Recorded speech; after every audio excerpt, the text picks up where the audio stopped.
Welcome to Make Your Own Music, lesson number 3. I want to encourage you to go and observe, look through, and pick up on what's in the foundations for lesson 3. There are several really important things. One is the change of hand position. So I explain how if you have songs that move up and down the piano, you want to be able to get there smoothly.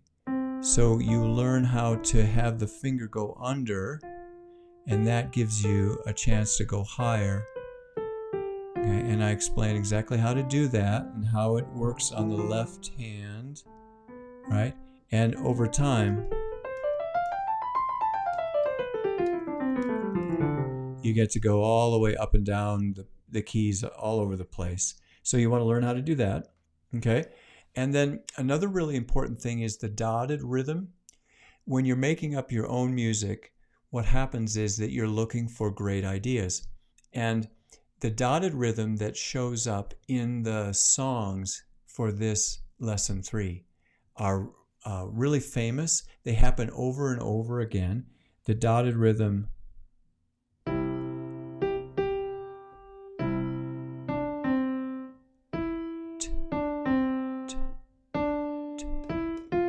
Whoops. All right. So in the echo, that's featured. You want to get a good handle on that. So when you go to make up your own music, that dotted rhythm business really comes in handy.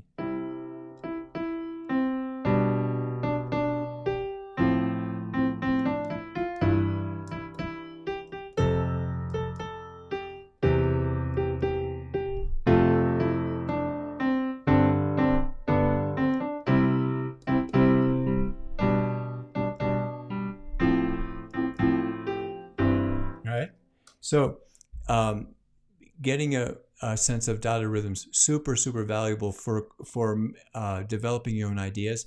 And I show how to do that through the jam. All right. The big idea that I wanted to run across today is the idea that you're going to start to bring the left hand and the right hand together on purpose. All right. In the beginning stages, it's really valuable, especially if you're just learning to bring the hands together, to have the left hand do what sometimes they'll call it a pedal tone or a drone. It stays on the same note, and it can be literally like one note.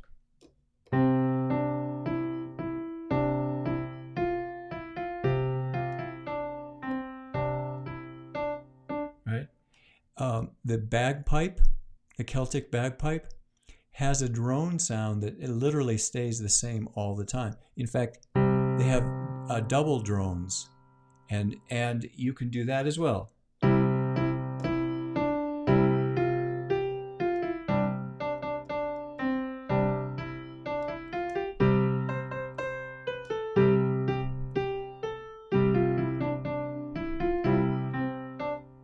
Right?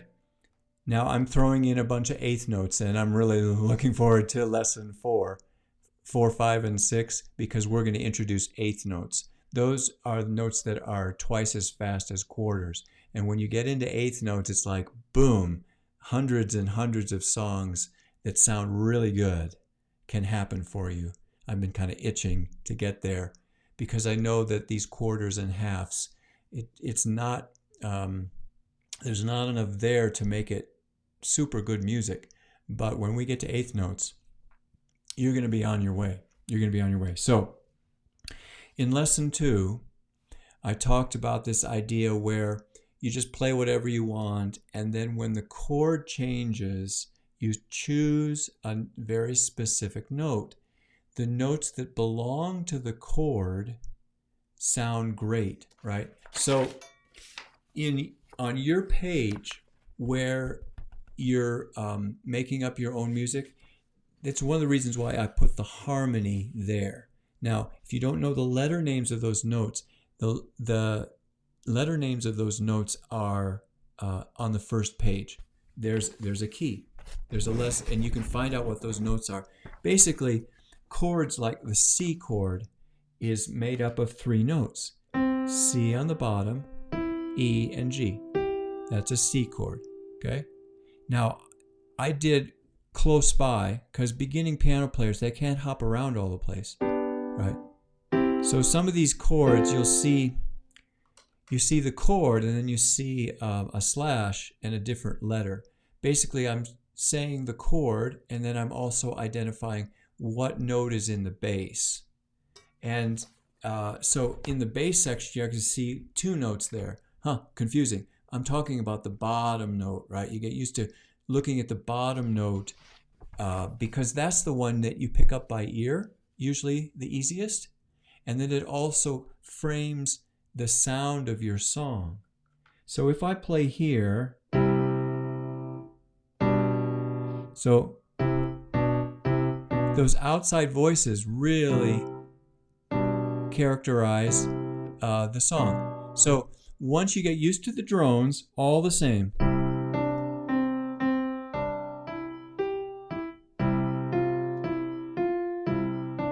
It's like a jam, just has the drone on it. Then what you're going to do that's new today, you're going to change the left hand. I would suggest you do the extension to the B. So you have a C chord, and this is actually a G with B in the bass. So C chord, G chord, right? And then you're going to choose, I would go for the 2. See, that sounds good? Sounds good here. Sounds good here, right? And you can build a whole song based on that.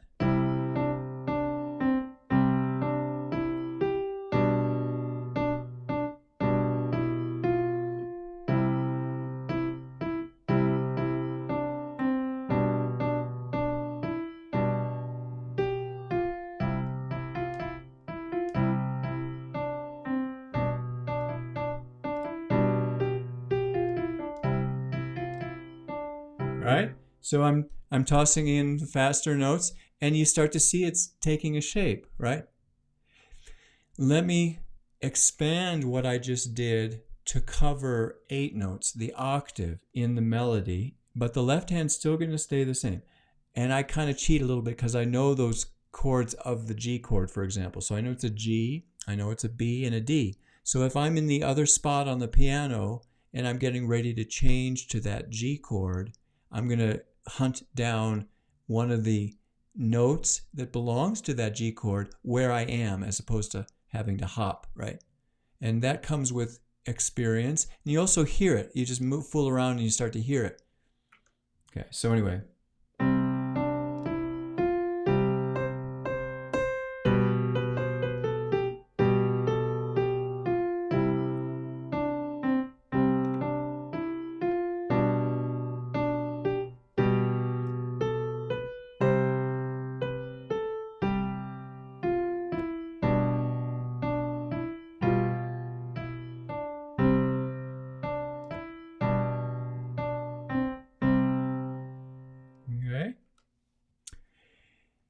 So that's a huge idea, one to experiment with.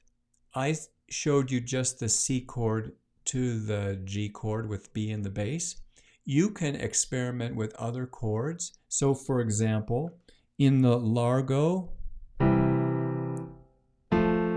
it changes.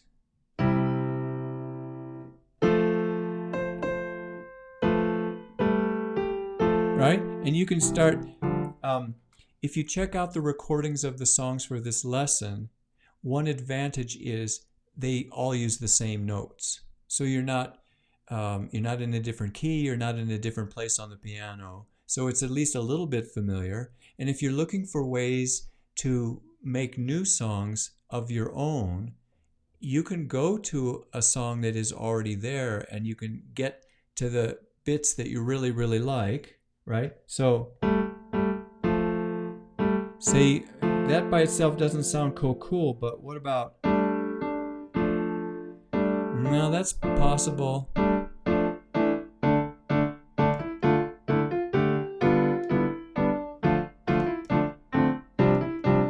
All right, so I'm cheating a little bit because I'm adding a bunch of stuff, but I'm going to show you how to do all that extra stuff. once we get this idea of, okay, I can make up a melody and jam, right? And I can change the chords, and then I can get the two to talk to each other so it actually starts to fit just a little bit, right? And then eventually it fits more and more. And I'll show you ways of using eighth notes so that literally you can play anything and it's going to work. It's going to work. That'll be for the next lesson. Then what we do is we start to add notes, more notes of the same chord. So instead of doing just this, we do this, and we fill out the chord.